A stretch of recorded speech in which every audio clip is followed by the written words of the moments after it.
الجامعة المصرية للثقافة الإسلامية نور مبارك.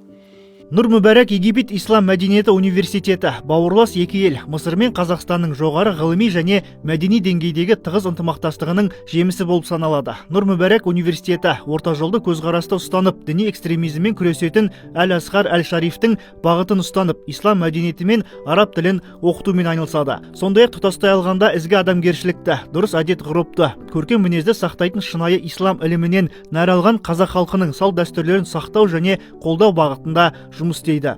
Нұр Мүбәрәк Египет Ислам мәдениеті университетінде ислам ғалымдары мен араб тіліне маманданған көптеген мысырлық оқытушылар жұмыс істейді. Олар студенттермен ата-аналық рухта араласып, оларға ғылым, мәдениет және этика бағыттарында білім беріп тәрбиелейді. Қазақстан мұсылмандары діни басқармасының құрылғанына 35 жыл толуымен шын жүректен құттықтап, бұл басқармаға діни құндылықтарды, ізгі имандылықты, қазақы әдет-ғұрып пен салт дәстүрді сақтау жолындағы игі миссиясын орындауда табыс, ілгерілеу және өркендеу тілейміз.